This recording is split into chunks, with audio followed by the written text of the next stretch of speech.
The Raven by Edgar Allan Poe. Once upon a midnight dreary, while I pondered, weak and weary, over many quaint and curious volume of forgotten lore. While I nodded, nearly napping, suddenly there came a tapping. As of someone gently rapping at my chamber door. "'Tis some visitor," I muttered, tapping at my chamber door. Only this, and nothing more. Ah, distinctly, I remember it was the bleak December, and each separate dying ember wrought its ghost upon the floor. Eagerly, I wished the morrow, vainly, I had sought to borrow from my book surcease of sorrow for the lost Lenore.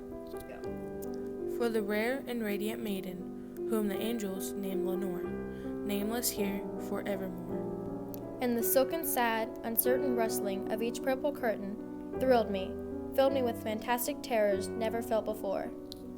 So that now, to still the beating of my heart, I stood repeating, "'Tis some visitor entering entrance at my chamber door." Some late visitor entreating entrance at my chamber door. This is it, and nothing more. Presently, my soul grew stronger, hesitating then longer. "Sir," I said, "or madam, truly your forgiveness I implore." But the fact is I was napping, and you so came rapping, and so faintly you came tapping at my chamber door. That I scarce was sure I heard you. Here I opened wide the door. Darkness there, and nothing more.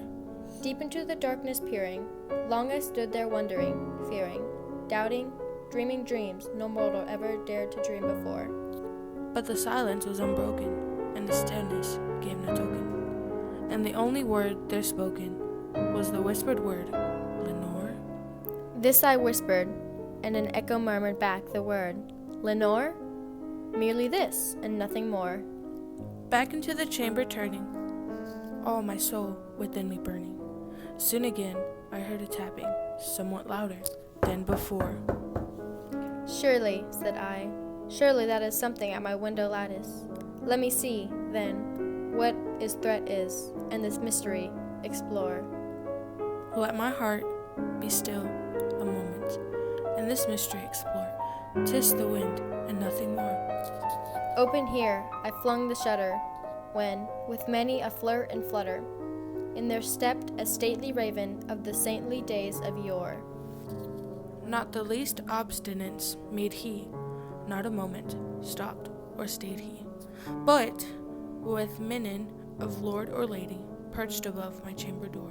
Perched upon a bust of Pallas, just above my chamber door, perched and sat, and nothing more. Then this ebony bird beguiling my sad fancy into smiling, by the grave and stern decroissum of the countenance it wore. "Through thy Christ be shorn and shaven, thou," said I, "art sure no craven, ghastly grim and ancient raven, wandering from the nightly shore." "Tell me what thy lordly name is on the night's Plutonian shore." Quoth the raven, "Nevermore." Much I marveled, this ungainly fowl to hear discourse so plainly. Through its answer, little meaning, little relevancy bore. For we cannot help agreeing that no living human being ever yet was blessed with seeing bird above his chamber door. Caw-caw! Caw! Bird or beast upon the sculpted bust above his chamber door, with such a name as Nevermore. But the raven, sitting only on that plastered bust, spoke only that one word, as if his soul in that one word he did outpour. Caw-caw! Nothing farther than he uttered, not a feather than he fluttered, till I scarcely more than muttered, "Other friends have flown before." Squaw! On the morrow he will leave me, as my hopes have flown before. Then the bird said, "Nevermore." Caw-caw! Startled at the stillness broken by reply so aptly spoken, "Doubtless," said I, "what it utters is its only stock and store." Till the dirges of his hopes that melancholy burden before, of "Never, nevermore." But the raven still beguiling all my fancy into smiling. Straight I wheeled a cushioned seat in front of a bird, and bust, and bird. Then, upon the velvet sinking, I betook myself to linking fancy unto fancy, thinking what is ominous bird of yore.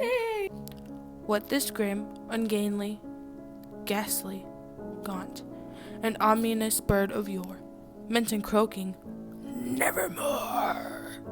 This I sat engaged in guessing, but no syllable expressing, to the fowl whose fiery eyes now burned into my bosom's core. 'Tis more I sat diving, with my head at ease reclining, on the cushioned velvet lining that the lamplight gloated o'er. Nay. But whose velvet violet lining with the lamplight gloating o'er she shall press, oh, nevermore. Then, methought, the air grew denser, perfumed from an unseen censer, swung by Swerterum, whose footfalls tinkled on the tuffled floor.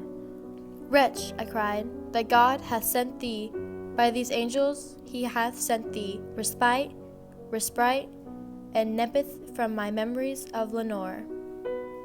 Quaff, oh, this kind Nephine, and forgot this lost Lenore, quoth the raven, nevermore.